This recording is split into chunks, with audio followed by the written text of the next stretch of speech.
ಈ ಒಂದು ಪರಿಶುದ್ಧ ಸಮಯಕ್ಕಾಗಿ ನಿನಗೆ ಸ್ತೋತ್ರ ಕರ್ತನೆ. ಹಲ್ಲೆಲೂಯಾ. ನಿನ್ನನ್ನು ಆರಾಧಿಸೋದಕ್ಕೆ ಕೊಟ್ಟಂಥ ಒಂದು ಅವಕಾಶಕ್ಕಾಗಿ ನಿನಗೆ ಸ್ತೋತ್ರ ಕರ್ತನೆ. ಅನೇಕ ವಿಷಯಗಳಿಗಾಗಿ ಪ್ರಾರ್ಥನೆ ಮಾಡುವುದಕ್ಕೆ ಕೊಟ್ಟಂಥ ಈ ಒಂದು ಅವಕಾಶಕ್ಕಾಗಿ ನಿನಗೆ ಸ್ತೋತ್ರ ಕರ್ತನೆ. ಯಾಕೆಂದರೆ ವಾಕ್ಯ ಹೇಳುವ ಪ್ರಕಾರ ನೀನು ಪ್ರಾರ್ಥನೆಯನ್ನು ಕೇಳಿ ಉತ್ತರಿಸುವಂಥ ಕರ್ತನಾಗಿದೆ. ಈಗ ನಿನ್ನ ವಾಕ್ಯವನ್ನು ಧ್ಯಾನಿಸುವಂಥ ಸಮಯವಾಗಿದೆ. ಅದು ಕರ್ತನೆ, ನಿನ್ನ ಜೀವವುಳ್ಳ ವಾಕ್ಯದ ಮೂಲಕ ಪ್ರತಿಯೊಬ್ಬರೊಟ್ಟಿಗೆ ಮಾತನಾಡಬೇಕು ಎಂದು ಪ್ರಾರ್ಥಿಸ್ತೇನೆ. ನಾನಲ್ಲ, ನನ್ನ ಮೂಲಕ ನೀನು, ನಿನ್ನ ವಾಕ್ಯವು ಹೊರಬರಲಿ ಎಂದು ಪ್ರಾರ್ಥಿಸ್ತೇವೆ ಕರ್ತನೆ. ನಿನ್ನ ಪರಲೋಕದ ವಾಕ್ಯವನ್ನು ಹಲ್ಲೆಲೂಯಾ ಪ್ರತಿಯೊಬ್ಬರೊಂದಿಗೆ ಮಾತನಾಡುವ ಹಾಗೆ ಕಾರ್ಯ ಮಾಡಿ ಹಲ್ಲೆಲೂಯಾ ನೀನು ಮಾತನಾಡಿಸಬೇಕೆಂದು ಪ್ರಾರ್ಥಿಸಿ ಮುಂದಿನ ಸಮಯವನ್ನೆಲ್ಲ ನಿನ್ನ ಕೈಗೆ ಒಪ್ಪಿಸಿ ಯೇಸು ಕ್ರಿಸ್ತನ ನಾಮದಲ್ಲಿ ಪ್ರಾರ್ಥಿಸಿ ಬೇಡಿ ಹೊಂದುತ್ತೇನೆ ಕರ್ತನೆ. Amen, amen.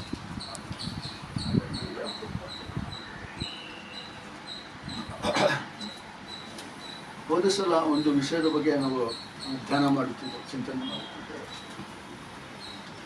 ಅದು ಏನು ಅಂತಂದರೆ, ಯೇಸು ಕ್ರಿಸ್ತನು ತನ್ನ ಶಿಷ್ಯರೊಂದಿಗೆ ಒಂದು ಪ್ರಶ್ನೆಯನ್ನು ಕೇಳುತ್ತಾರೆ. ಜನರು ನಾನು ಯಾರು ಎಂದು ಹೇಳುತ್ತಾರೆ ಅಂತ ತನ್ನ ಶಿಷ್ಯರೊಂದಿಗೆ ಕೇಳುತ್ತಾನೆ. ಹಲ್ಲೆಲೂಯಾ. ಅದಕ್ಕೆ ಒಬ್ಬೊಬ್ಬರು ಒಂದೊಂದು ಥರ ಉತ್ತರವನ್ನು ಕೊಡುತ್ತಾರೆ. ಸೊ ಅದರ ಬಗ್ಗೆ ಚಿಂತಿಸುತ್ತಿದ್ದೆವು. ಅದಕ್ಕಿಂತ ಮುಂಚಿತವಾಗಿ ಈ ಪ್ರಶ್ನೆಯನ್ನು ಯೇಸು ಸ್ವಾಮಿ ಸಿಸೇರಿಯಾ ಫಿಲಿಪ್ಪಿ ಎಂಬ ಪಟ್ಟಣದಲ್ಲಿ, ಒಂದು ಸ್ಥಳದಲ್ಲಿ ಈ ಪ್ರಶ್ನೆಯನ್ನು ಕೇಳುತ್ತಾರೆ. ಮತ್ತಾಯನ ಬರೆದ ಸುವಾರ್ತೆ 16ನೇ ಅಧ್ಯಾಯ 13ನೇ ವಾಕ್ಯ ಇನ್ನೊಂದ್ಸಲ ಓದಿ. ಯೇಸು ಫಿಲಿಪ್ಪಿನ ಕೈಸರಿಯ ಎಂಬ ಪಟ್ಟಣದ ಪ್ರಾಂತ್ಯಕ್ಕೆ ಬಂದಾಗ ಜನರು ಮನುಷ್ಯ ಕುಮಾರನೆಂಬ ನನ್ನನ್ನು ಯಾರು ಅನ್ನುತ್ತಾರೆ ಎಂದು ತನ್ನ ಶಿಷ್ಯರನ್ನು ಕೇಳಿದ್ದಕ್ಕೆ ಸಾಕು. ಸೊ ಜೊತೆಗೆ ಹೋದ ಸಲ ನಾವು ಈ ಸಿಸೇರಿಯಾ ಫಿಲಿಪ್ಪಿ ಮತ್ತು ಅದರ ಬಗ್ಗೆ ಅನೇಕ ವಿಷಯಗಳನ್ನು ನಾವು ಧ್ಯಾನ ಮಾಡಿದ್ದೆವು. ಅಲ್ಲಿ ಸಹ ಯೇಸು ಸ್ವಾಮಿ ಪೇದರನ್ನು ನೋಡಿ ಒಂದು ವಾಕ್ಯವನ್ನು ಹೇಳುತ್ತಾರೆ. 18ನೇ ವಾಕ್ಯ ಅನ್ಕೊಂತೀನಿ.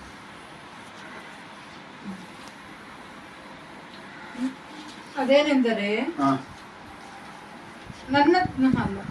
ಹೇಳ್ತಾರೆ ಏನಂತಂದ್ರೆ, ಪಾತಾಳದ ದ್ವಾರಗಳು ಇದನ್ನು ಜಯಿಸಲಾರದು ಅಂತ ಹೇಳ್ತಾರೆ. ಇದು ಯಾರಕ್ಕೆ ಹೇಳ್ತಾರೆ ಅಂತಂದ್ರೆ, ಇಂಗ್ಲಿಷ್ನಲ್ಲಿ ಹೇಳುತ್ತೆ gates of hell, the gates of hell shall not prevail against it ಅಂತ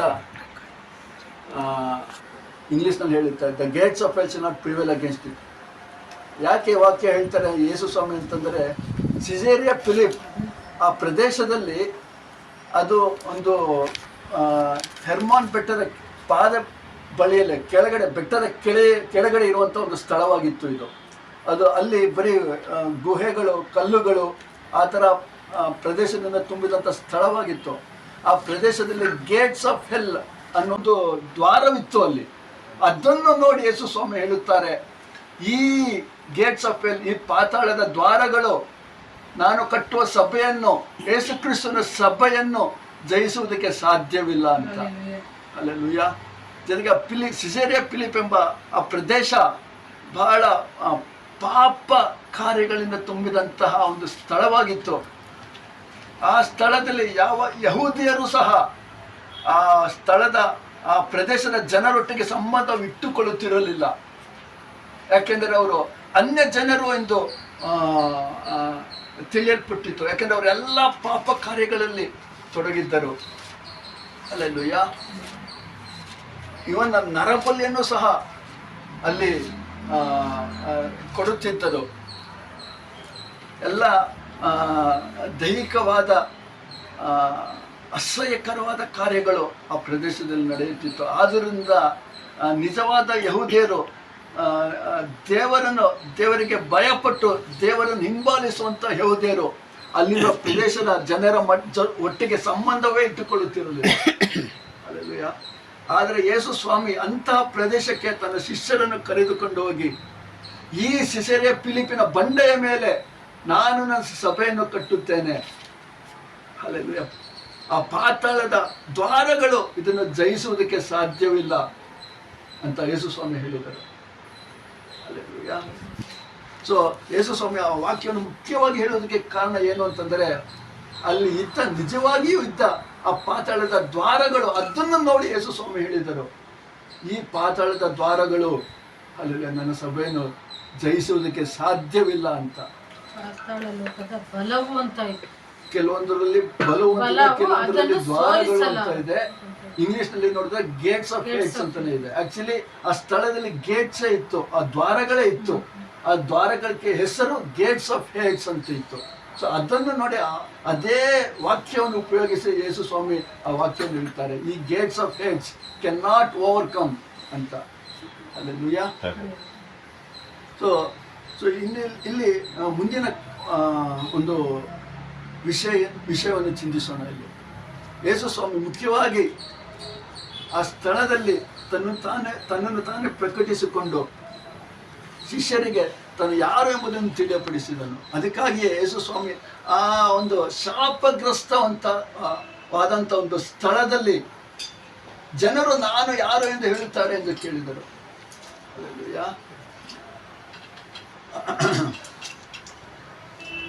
ಅದಕ್ಕೆ ಒಬ್ಬೊಬ್ಬರು ಒಂದೊಂದು ತರಹ ಉತ್ತರವನ್ನು ಕೊಟ್ಟಿದ್ದರು. ಯೇಸು ಸ್ವಾಮಿ ಯಾರು?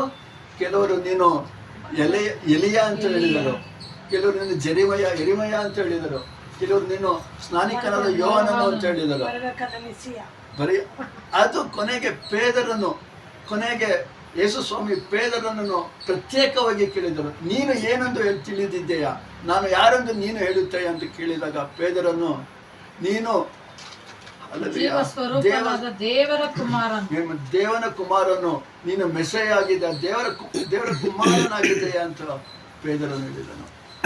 ಅದಕ್ಕೆ ಯೇಸು ಸ್ವಾಮಿ ಹೇಳ್ತಾರೆ, ಈ ಉತ್ತರವು ಪರಲೋಕದಿಂದ ನಿನಗೆ ಕೊಡಲ್ಪಟ್ಟಿದೆ, ಆದ್ದರಿಂದ ನೀನು ಹೀಗೆ ಹೇಳುವುದಕ್ಕೆ ಸಾಧ್ಯವಾಗಿದೆ ಅಂತ ಯೇಸು ಸ್ವಾಮಿ ಹೇಳಿದರು.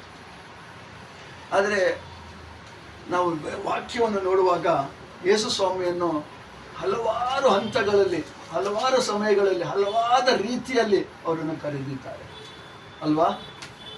ಹುಟ್ಟಿದಾಗ ಏನಂತ ಕರೆದರು? ಯಹೂದಿಯ ರಾಜ ಅಂತ ಕರೆದರು ಅಲ್ವಾ. ಆಮೇಲೆ ಸ್ವಲ್ಪ ದಿನದ ನಂತರ ಅವರು ಬೆಳೆದು ಸೇವೆಯನ್ನು ಶುರು ಮಾಡಿದ ಸಮಯದಲ್ಲಿ ಅವರ ಅನೇಕ ಜನರು ಇವರು ಮರಿಯಾಳ ಮಗನಲ್ಲವೇ, ಯೋಸಫನ ಮಗನಲ್ಲವೇ ಅಂತ ಕರೆದರು ಅಲ್ವಾ. ಕೆಲವರು ಇವನು ಮಹಾಪ್ರವಾದಿ ಎಂದು ಕರೆದರು, ಇನ್ನು ಕೆಲವರು ಇವನು ಎಲಿಯಾ ಅಂತ ಕರೆದರು, ಬರಲಿರುವ ಎಲಿಯಾ ಅಂತ ಕರೆದರು, ಕೆಲವರು ಎರಿಮಯ ಅಂತ ಕರೆದರು, ಅನೇಕ ರೀತಿಯಲ್ಲಿ ಕರೆದರು. ಇನ್ನು ಕೆಲವರು ಇವನು ದೆವ್ವ ಹಿಡಿದಂತಹ ವ್ಯಕ್ತಿ ಅಂತ ಕರೆದರು. ಏನೋ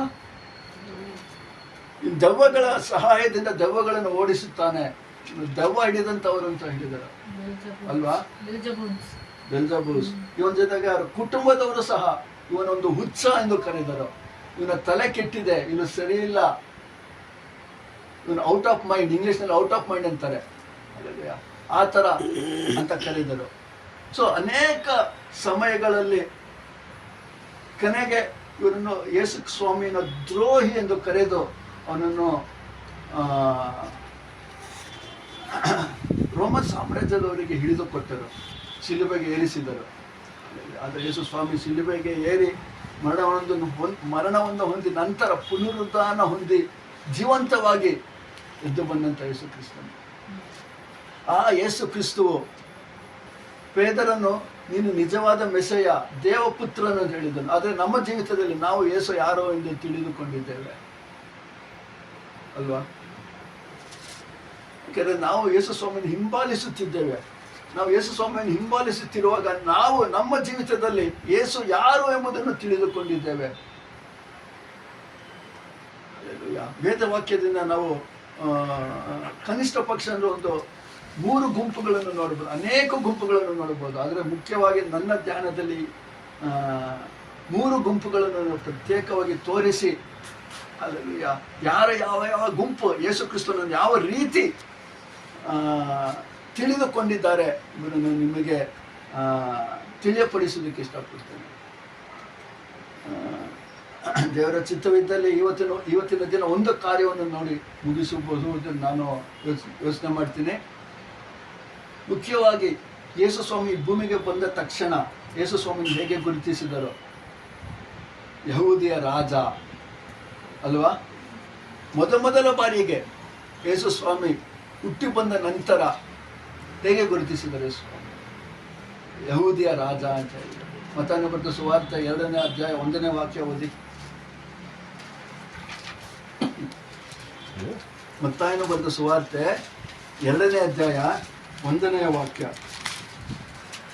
ಅರಸನಾದ ಹೆರೋದನ ದಿನಗಳಲ್ಲಿ ಯೂದಾಯ ಸೀಮೆಯ ಬೆತ್ಲೆಹೇಮ್ ಎಂಬ ಊರಲ್ಲಿ ಯೇಸು ಹುಟ್ಟಿದಾಗ ಮೂಡಣ ದೇಶದ ಜೋಯಿಸರು ಯೆರೂಸಲೇಮಿಗೆ ಬಂದು ಯೆಹೂದ್ಯರ ಅರಸನಾಗಿ ಹುಟ್ಟಿದವನು ಎಲ್ಲಿದ್ದಾನೆ, ಆತನನ್ನು ಸೂಚಿಸುವ ನಕ್ಷತ್ರವನ್ನು, ಸಾಕು ಯಹೂದಿಯ ರಾಜನಾಗಿ ಹುಟ್ಟಿದ ಅರಸನು ಎಲ್ಲಿದ್ದಾನೆ.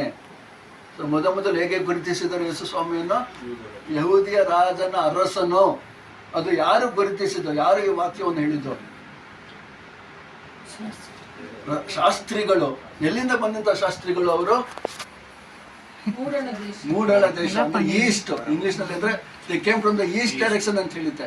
ಈಸ್ಟ್ ಇಂದ ಬಂದಂತ ಶಾಸ್ತ್ರಿಗಳು ಯೇಸು ಸ್ವಾಮಿ ಯಹೂದ ರಾಜ ಹುಟ್ಟಿ ಬಂದಂತ ಯಹೂದ ರಾಜ ಎಲ್ಲಿ ಅಂತ ಕೇಳಿದರು.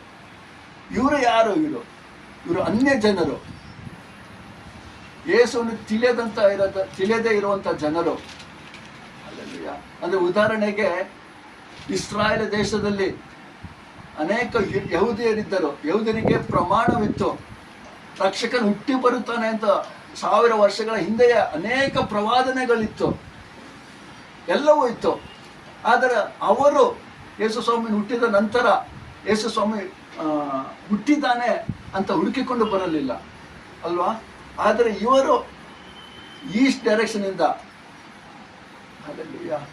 ಜೋಯಿಸರು ಹುಡುಕಿಕೊಂಡು ಬಂದು ಯಹೂದ ರಾಜ ಹುಟ್ಟಿ ಬಂದಿರುವ ಯಹೂದ ರಾಜನು ಎಲ್ಲಿ ಅಂತ ಕೇಳಿದರು ಅಲ್ವಾ? ಸೊ ಇವರಿಗೆ ಯಾರು ತಿಳಿಸಿದ್ದಾರೆ ಯಹೂದಿಯ ರಾಜ ಹುಟ್ಟಿ ಬರುತ್ತಿದ್ದಾನೆ ಅಂತ? ಹುಟ್ಟಿ ಬರಲಿದ್ದಾನೆ ಅಲ್ಲ, ಹುಟ್ಟಿದ್ದಾನೆ ಅಂತ ಯಾರು ತಿಳಿಸಿದರು? ಇವ್ರಿಗೆ ಯಾರು ತಿಳಿಸಿಲ್ಲ. ಇವರು ನಕ್ಷತ್ರವನ್ನು ಮಾತ್ರ ನೋಡಿಕೊಂಡು, ಯಾಕಂದ್ರೆ ಇವರೆಲ್ಲ ಒಂಥರ ಆ ಕಾಲದಲ್ಲಿ ಅಸ್ಟ್ರಾಲಜರ್ಸ್ ಥರ ನಕ್ಷತ್ರಗಳ ಬಗ್ಗೆ ಅವರು ಎಲ್ಲ ಸಂಶೋಧನೆಗಳನ್ನು ಮಾಡುತ್ತಿದ್ದರು. ನಕ್ಷತ್ರಗಳ ಬಗ್ಗೆ ಅನೇಕ ಜ್ಞಾನವನ್ನು ಜ್ಞಾನ ಉಳ್ಳುವಂಥ ಜನರಾಗಿದ್ದರು. ಇವರು ಆ ನಕ್ಷತ್ರವನ್ನು ನೋಡಿ ಯೇಸು ಸ್ವಾಮಿಯನ್ನು ಹುಡುಕಿಕೊಂಡು ಬಂದರು ಅಂತ ವಾಕ್ಯ ಹೇಳುತ್ತದೆ. ಆದರೆ ಎಷ್ಟು ಜನ ಹುಡುಕಿಕೊಂಡು ಬಂದರು ಎಂಬುದನ್ನು ಸರಿಯಾಗಿ ತಿಳಿಯೋದು ವಾಕ್ಯವೂ ಸಹ ಅದರಲ್ಲಿ ಬರೋದಿಲ್ಲ. ಕೆಲವರು ಹೇಳ್ತಾರೆ ಬರೀ 3 ಜನ ಹುಡುಕಿಕೊಂಡು ಬಂದರು ಅಂತ. ಆದರೆ ಚರಿತ್ರಕಾರರು ಹೇಳುತ್ತಾರೆ ಸ್ವಲ್ಪ ಹೆಚ್ಚು ಕಮ್ಮಿ 2000 ಜನರು ಆ ಯೇಸು ಕ್ರಿಸ್ತನನ್ನು ಹುಡುಕಿಕೊಂಡು ಹುಟ್ಟಿ ಬಂದಂತ ಯೇಸು ಕ್ರಿಸ್ತವನ್ನು ನೋಡುವುದಕ್ಕೆ ಬಂದರು ಅಂತ ವಾಕ್ಯ ಚರಿತ್ರಕಾರರು ಹೇಳುತ್ತಾರೆ. ಅನೇಕ ದೇಶಗಳಿಂದ, ಫ್ರಮ್ ದ ಈಸ್ಟ್ ಅಂದರೆ ಚೈನಾ ಆಗಿರ್ಬೋದು, ಇಂಡಿಯಾ ಆಗಿರ್ಬೋದು, ತುರ್ಕಿ ಆಗಿರ್ಬೋದು, Iran, Iraq, Egypt, Saudi Arabia, ಎಲ್ಲ ಪ್ರದೇಶಗಳಿಂದ ದೊಡ್ಡ ಗುಂಪೇ ಬಂತು ಅಂತ ಚರಿತ್ರಕಾರರು ಹೇಳುತ್ತಾರೆ. ಅಷ್ಟು ದೊಡ್ಡ ಗುಂಪು ಆ ನಕ್ಷತ್ರವನ್ನು ನೋಡಿ, ಯೇಸು ಸ್ವಾಮಿ ಬಗ್ಗೆ ಅವ್ರಿಗೆ ಏನೂ ಗೊತ್ತಿಲ್ಲ, ಯಹೂದಿಯರ ಬಗ್ಗೆ ಅಷ್ಟು ತಿಳಿದಿಲ್ಲ, ಅನ್ಯ ಜನರು ಅದು ಅಷ್ಟು ದೂರದಿಂದ ಪ್ರಯಾಣ ಮಾಡಿಕೊಂಡು ಅಷ್ಟು ಕಷ್ಟಪಟ್ಟು ಅಲ್ಲ, ನನಗೆ ಅನಿಸುತ್ತೆ ಸುಮಾರು ಒಂದು ವರ್ಷಗಳ ಗಟ್ಟಲೆ ಅವರು ಪ್ರಯಾಣ ಮಾಡಿರಬಹುದು. ವಾಕ್ಯ ಏನು ನಮಗೆ ತಿಳಿಸೋದಿಲ್ಲ ಅದ್ರ ಬಗ್ಗೆ. ಆದರೆ ಅವರು ಅಷ್ಟು ಕಷ್ಟಪಟ್ಟು ಆ ನಕ್ಷತ್ರವನ್ನು ಕಂಡು ಆ ಯಹೂದ ರಾಜನನ್ನು ನೋಡುವುದಕ್ಕೆ ಹುಡುಕಿಕೊಂಡು ಬಂದರು ಅಂತ ವಾಕ್ಯ ಹೇಳುತ್ತದೆ. ಯಾಕೆಂದ್ರೆ ಅವರು ಹುಡುಕಿಕೊಂಡು ಬಂದು ಯೆರೂಸಲೇಮಿಗೆ ಬರುವ ಹೊತ್ತಿಗೆ ಆಲ್ಮೋಸ್ಟ್ 1 ವರ್ಷದ ಮೇಲೆ ಆಗಿತ್ತು. ಹೇಗೆ ಹೇಳ್ತೀನಿ ಅಂತಂದ್ರೆ, ಅವರು ಬಂದು ಹೋದ ನಂತರ ಹೆರೋದ ರಾಜನು ಆಲ್ಮೋಸ್ಟ್ 2 ವರ್ಷ ಮತ್ತು ಅದಕ್ಕಿಂತ ಕೆಳಗಿರುವಂತಹ ಎಲ್ಲ ಮಕ್ಕಳನ್ನು ಕೊಲ್ಲುವುದಕ್ಕೆ ಒಂದು ಆಜ್ಞೆಯನ್ನು ಮಾಡಿದನು ಅಲ್ವಾ? ಸೊ ಅದರ ಪ್ರಕಾರ ನೋಡುವುದಾದರೆ ಅವರು ಸುಮಾರು 1 ಇಲ್ಲ 1.5 ವರ್ಷ ಯೇಸು ಸ್ವಾಮಿ ಹುಟ್ಟಿದ ನಂತರ 1.5 ವರ್ಷ ಆ ಸಮಯದಲ್ಲಿ ಬಂದಿರಬಹುದು ಅನ್ನುವ ಒಂದು ಊಹೆ. ಯಾಕೆಂದರೆ ಅವರು ಅಷ್ಟು ದೂರದಿಂದ ಪ್ರಯಾಣ ಮಾಡಿಕೊಂಡು ಬಂದರು ಯಹೂದ ರಾಜನನ್ನು ನೋಡುವುದಕ್ಕೆ. ಆದರೆ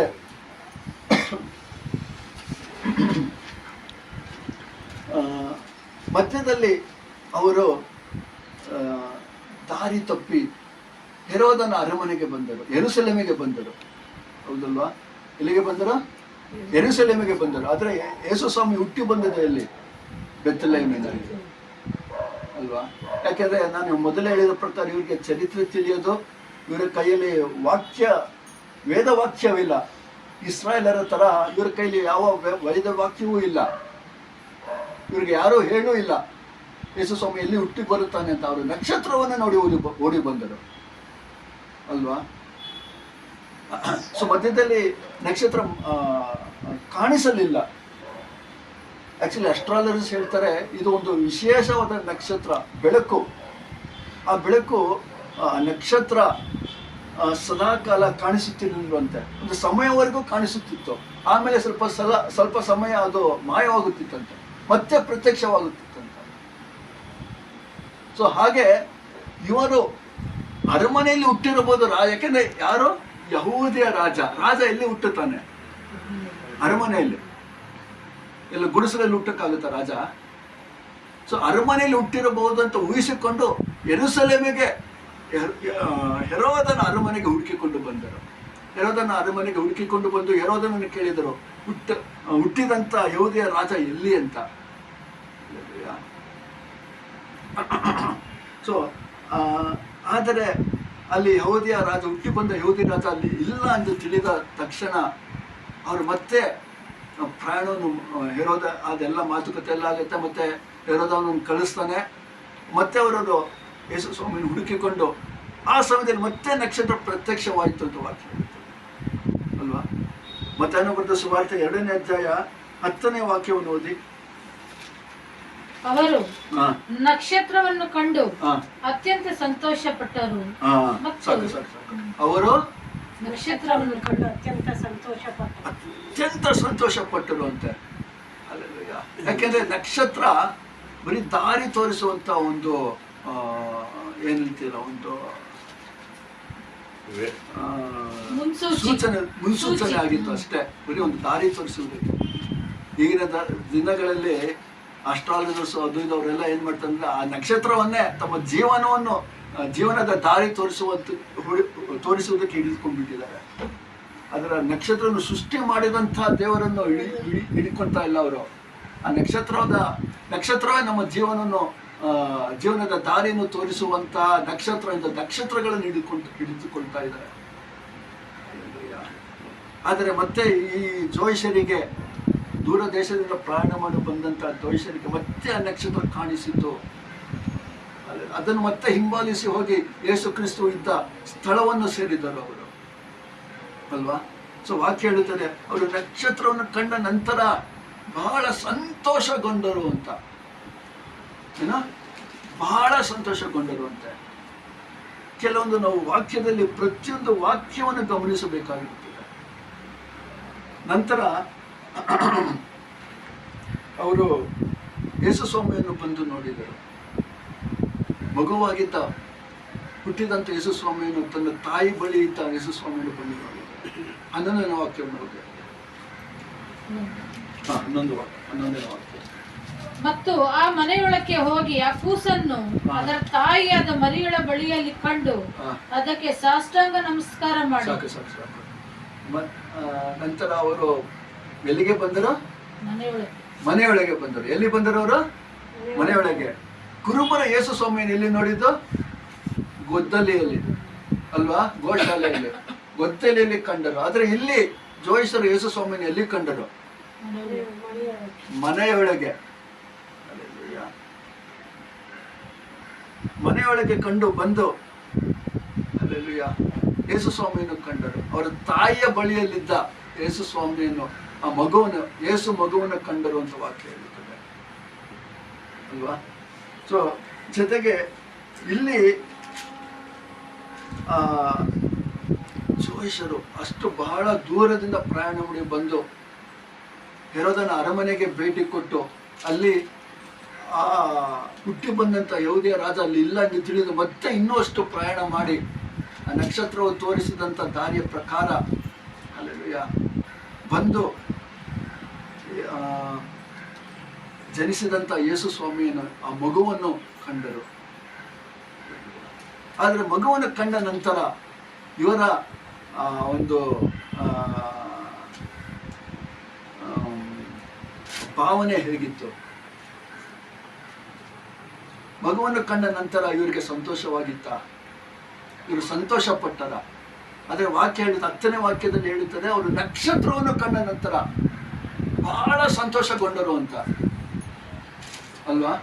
ಆದರೆ ಯೇಸು ಸ್ವಾಮಿ ಅವ್ರ ನಕ್ಷತ್ರವನ್ನು ಹಿಂಬಾಲಿಸಿದ ಯಾವುದಕ್ಕಾಗಿ? ಮಗುವನ್ನು ಯೇಸು ಸ್ವಾಮಿಯನ್ನು ನೋಡೋದಕ್ಕಾಗಿ ನಕ್ಷತ್ರವನ್ನು ಹಿಂಬಾಲಿಸಿದರು. ಅಂದ್ರೆ ವಾಕ್ಯ ಹೇಳ್ತಾರೆ, ನಕ್ಷತ್ರವನ್ನು ನೋಡಿದ ತಕ್ಷಣವೇ ಅವರು ಬಹಳ ಸಂತೋಷಗೊಂಡರು ಅಂತ. ಆದರೆ ಯೇಸು ಸ್ವಾಮಿಯನ್ನು ಕಂಡ ನಂತರ ಇನ್ನೂ ಎಷ್ಟು ಸಂತೋಷಗೊಳ್ಳಬೇಕಾಯಿತು? ಆದರೆ ಇಲ್ಲಿ ವಾಕ್ಯದಲ್ಲಿ ಅವರು ಇನ್ನೂ ಅಧಿಕವಾಗಿ ಸಂತೋಷಗೊಂಡರು ಅಂತ ವಾಕ್ಯದಲ್ಲಿ ಹೇಳೋದಿಲ್ಲ. ಯಾಕೆಂದ್ರೆ ಇದನ್ನು ಯಾಕೆ ಸ್ಪಷ್ಟಿಸಿ ಇಷ್ಟೊಂದು ಮುಖ್ಯವಾಗಿ ಹೇಳ್ತಾ ಇದ್ದೀನಿ ಅಂತಂದ್ರೆ, ಅವರು ಯೇಸು ಸ್ವಾಮಿಯನ್ನು ನೋಡಿದ ತಕ್ಷಣ ಅವರು ನಿರುತ್ಸಾಹಗೊಂಡರು ಅಂತ ನಾನು ನಂಬ್ತೇನೆ. ನಾನು ವಾಕ್ಯದಲ್ಲಿ ಹೇಳಬಹುದಾಗ್ತದೆ, ಯೇಸು ಸ್ವಾಮಿಯನ್ನು ನೋಡಿದ ನಂತರ ಇನ್ನೂ ಅಧಿಕವಾಗಿ ಸಂತೋಷ ಪಟ್ಟರು ಅಂತ. ಅಪೊಸ್ತಲರ ಕೃತ್ಯರು 8ನೇ ಅಧ್ಯಾಯದಲ್ಲಿ ಫಿಲಿಪ್ಪನು ಎಥಿಯೋಪ್ಯ ರಾಜನ ಮಂತ್ರಿಯು ರಥದಲ್ಲಿ ಪ್ರಯಾಣ ಮಾಡುತ್ತಿದ್ದನು ಅಲ್ವಾ? ಇದೆಲ್ಲರಿಗೂ ಚೆನ್ನಾಗಿ ತಿಳಿದಿರುವಂಥ ಒಂದು ವಿಷಯ. ಪ್ರಯಾಣ ಮಾಡುತ್ತಿದ್ದಾಗ ದೇವರು ಫಿಲಿಪ್ಪನು ಅಲ್ಲಿ ಆತನ ಬಳಿಗೆ ಹೋಗುವಂತ ಕಳುಹಿಸಿದರು. ಅವನು ರಥವನ್ನು ಏರಿ ಇಥಿಯೋಪಿಯ ಮಂತ್ರಿಯ ರಾಜ್ಯದ ಮಂತ್ರಿಯ ರಥವನ್ನು ಏರಿ ಅವನಿಗೆ ಸುವಾರ್ತೆಯನ್ನು ತಿಳಿಸಿ ಪ್ರಯಾಣ ಮಾಡುತ್ತಿರುವಾಗಲೇ ಅವನಿಗೆ ಸುವಾರ್ತೆಯನ್ನು ತಿಳಿಸಿದರು ಅಲ್ವಾ? ಅವನು ಯೆಶಾಯ ಪ್ರವಾದಿಯ ಯಾವುದೋ ಒಂದು ವಾಕ್ಯವನ್ನು ಹಿಡಿದುಕೊಂಡು ಓದುತ್ತಿದ್ದನು. ಆದರೆ ಫಿಲಿಪ್ಪನು ಬಂದ ನಂತರ ಅವನಿಗೆ ಎಲ್ಲ ವಿವರವನ್ನು ತಿಳಿಸಿ ಯೇಸು ಸ್ವಾಮಿ ನಮಗಾಗಿ ಬಲಿಯಾದ ಇಡೀ ಸುವಾರ್ತೆಯನ್ನು ತಿಳಿಸಿದರು ಅಲ್ವಾ? ನಂತರ ಮಂತ್ರಿಯು ಕೇಳುತ್ತಾನೆ, ಇಲ್ಲಿ ನೀರಿದೆ, ನಾನು ದೀಕ್ಷಾ ಸ್ನಾನ ತೊಗೊಳ್ಳೋದಕ್ಕೆ ಏನು ತಡ ಅಂತ ಕೇಳಿದನು. ಅದಕ್ಕೆ ಫಿಲಿಪ್ಪನ ಆ ಸ್ಥಳದಲ್ಲಿ ರಥವನ್ನು ನಿಲ್ಲಿಸಿ ಆತನಿಗೆ ದೀಕ್ಷಾ ಸ್ನಾನವನ್ನು ಕೊಟ್ಟಿರುವಂಥ ವಾಕ್ಯ ಹೇಳುತ್ತದೆ. ನಂತರ ಅವನು ವಾಕ್ಯ ಹೇಳುವ ಪ್ರಕಾರ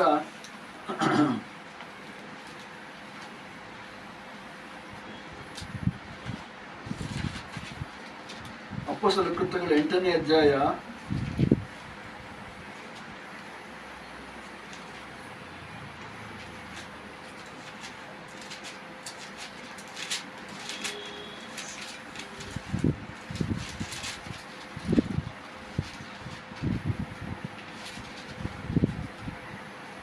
39ನೇ ವಾಕ್ಯ.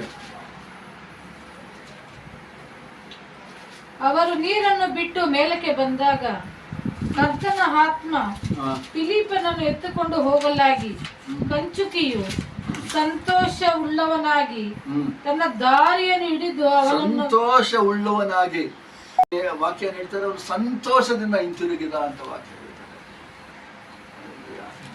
ಕೆಲವೊಂದು ಸಲ ವಾಕ್ಯದಲ್ಲಿ ಚಿಕ್ಕ ಚಿಕ್ಕ ವಾಕ್ಯಗಳನ್ನು ಸಹ ನಾವು ಗಮನಿಸಬೇಕಾಗುತ್ತದೆ. ಈ ಯೇಸು ಸ್ವಾಮಿಯನ್ನು ಹುಡುಕಿಕೊಂಡು ಬಂದಂತ ಈ ಜೋಯಿಷರು ನಿಜವಾಗಿ ಯೇಸು ಸ್ವಾಮಿಯನ್ನು ಕಂಡ ನಂತರ ಅದೇ ಸಂತೋಷ ಇದ್ದಿದ್ದಾರೆ. ವಾಕ್ಯದಲ್ಲಿ ಖಂಡಿತವಾಗಿಯೂ ಬರೆಯಲ್ಪಟ್ಟಿತ್ತು, ಬರಿತಾ ಇದ್ರು.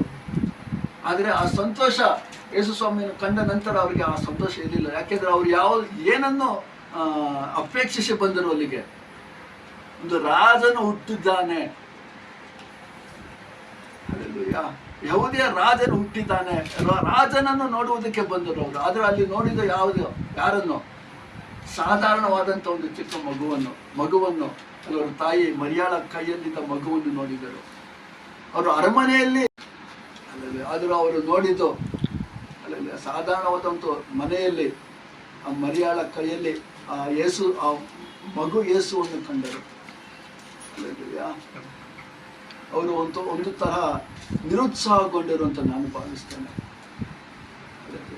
ಯಾಕೆಂದರೆ ವಾಕ್ಯದಲ್ಲಿ ಅನೇಕ ಕಡೆ ಸ್ಪಷ್ಟವಾಗಿ ಬರೆಯಲ್ಪಟ್ಟಿದೆ.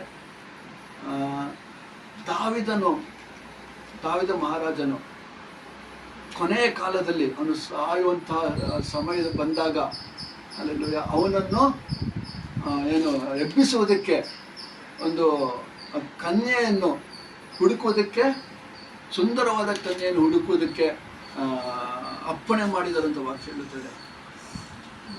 ಆದರೆ ಆ ಕನ್ಯೆ ಹುಡುಕಿ ಸಿಕ್ಕಿದ ನಂತರ ವಾಕ್ಯ ಹೇಳುತ್ತದೆ ಬಹಳ ಅತಿ ಸುಂದರವಾದ ಕನ್ಯೆಯನ್ನು ಹುಡುಕಿದ. ಇದು 1 ರಾಜ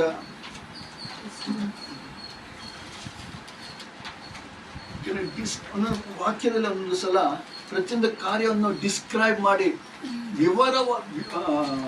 ವಿವರಣೆಯೊಂದಿಗೆ ಹೇಳಲ್ಪಟ್ಟಿದೆ. ಆದರೆ ನಾವು ಎಷ್ಟೊಂದು ಸಲ ವಿವರಣೆಗಳನ್ನು ನಾವು ಅಷ್ಟೊಂದು ಗಮನ ಕೊಡುವುದಿಲ್ಲ. ಆ ವಿವರಣೆ ಅವರು ಡಿಸ್ಕ್ರೈಬ್ ಮಾಡಿರೋ ರೀತಿಯದಕ್ಕೆ ಪ್ರತಿಯೊಂದನ್ನು ನಾವು ಗಮನ ಕೊಡುವುದಾದರೆ ಅಲ್ಲಿ ಅದು ತಿಳಿದುಕೊಳ್ಳಬಹುದು. 1ನೇ ರಾಜರು 1ನೇ ಅಧ್ಯಾಯ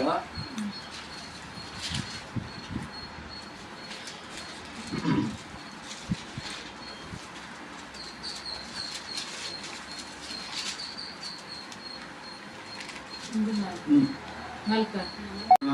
ಆಕೆಯು ಅರಸನ ಸನ್ನಿಧಿಯಲ್ಲಿ ಇದ್ದುಕೊಂಡು ಪರಾಂಬರಿಸಬೇಕು. ಆಕೆಯು ನಮ್ಮ ಒಡೆಯನ ಅರಸನ ಮಗ್ಗುಲಲ್ಲಿ ಮಲಗುವುದಾದರೆ ಅವನಿಗೆ ಬೆಚ್ಚಗಾಗುವುದು ಎಂದು ಹೇಳಿ ಇಸ್ರಾಯೇಲರ ಎಲ್ಲಾ ಪ್ರಾಂತ್ಯಗಳಲ್ಲಿ ಅತಿ ಸುಂದರಿಯಾದ ಹುಡುಗಿಯನ್ನು ಹುಡುಕುವುದಕ್ಕೆ ಹೋಗಿ ಶೂನೇಮ್ ಊರಿನ ಅಭಿಷೇಕ್ ಎಂಬಾಕೆಯನ್ನು ಕಂಡು ಆಕೆಯನ್ನು ಅರಸನ ಬಳಿಗೆ ಕರ್ಕೊಂಡು ಬಂದರು. ಬಹು ಸುಂದರಿಯಾದ ಅವರು ಹುಡುಕಲು ಹೋಗಿದ್ದು ಸುಂದರಿಯಾದ ಒಂದು ಕನ್ಯೆಯನ್ನು ಹುಡುಕುವುದಕ್ಕೆ ಹೊರಟರು. ಆದ್ರೆ ಇಲ್ಲಿ ವಾಕ್ಯ ಅಲ್ಲಿ ಪರ್ಟಿಕ್ಯುಲರ್ ಆಗಿ ಮತ್ತೆ ಸ್ಪೆಸಿಫಿಕ್ ಆಗಿ ಅತಿ